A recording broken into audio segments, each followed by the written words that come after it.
In this clip, I'll be sharing on some lessons I've learned that I believe all business owners and business leaders should know of. Now, it's no longer news that the cryptocurrency world and indeed big tech companies are struggling, like most businesses globally, mine inclusive. While it may be too early to predict the outcome of prevailing downward trends, I've taken time to study the pattern with a view to learning from the mistakes that I have observed.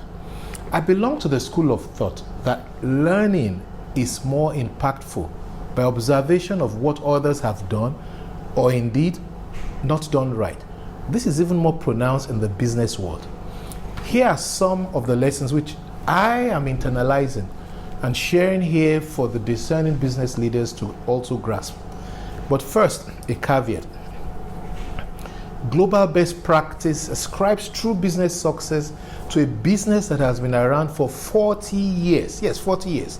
Within that timeline, it would have been tested and gone through some succession in leadership to test the systems, processes, and culture at play in the business through those years.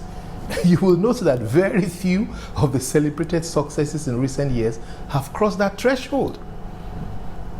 Now, back to the lessons from prevailing trouble I see in big tech and indeed many successful businesses in quote.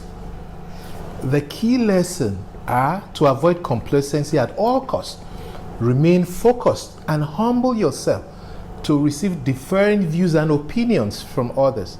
All businesses mature over time and growth rate slows down principally due to the law of numbers.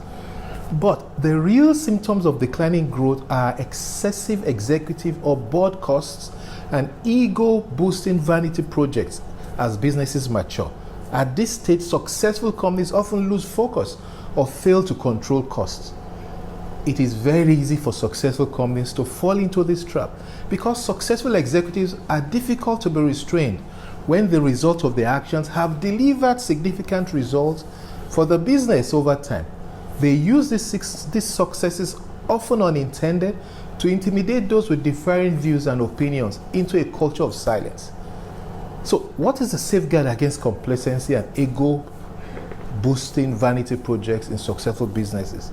If you ask me, the best control, in my view, is to have an active and empowered board of directors made up of people from diverse skill sets and backgrounds.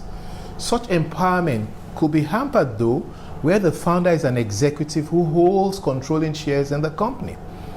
That is the situation in Mark Zuckerberg's Meta, the owner of Facebook, and even Alphabet, owner of Google. Jeff Bezos of Amazon, in contrast, owns less than 15% of his business voting rights, though he's an executive chairman. This compels him to be more responsive to shareholders and not just pushing his own agenda. Stretch further, the founders of Apple and Microsoft do not have controlling shares anymore. No wonder they continue to sustain growth and industry leadership. So, the best way to sustain growth in any business is to be humble, surround yourself with executives that have the courage to provide diverse insights into the business, and have a board of directors that is made up of people with diverse skill sets from different backgrounds or disciplines. Our business, Resource Intermediaries Limited, is 16 years old now, and it's in its maturity stage. I, as CEO, am applying all of this to the business as we continue to grow as well. That's why we have an active and empowered board of directors made up of an architect, a medical doctor, a lawyer, an ex-banker, a social entrepreneur, and a seasoned public service administrator, all to whom I humbly submit myself to be guided and led. With this and the overwhelming blessings and guidance of God, I have no doubt we will cross the 40-year-old threshold. I hope these tips, these lessons from what I have learned in observing global successes, I hope it will be of some use to you also in running your business and in growing your business also to become a legacy business. Thank you for watching. I'd like to hear from you. Just drop your feedback and your comment or your perspective as it is in the comment section so that we can all learn from each other and grow together. Thank you for watching again.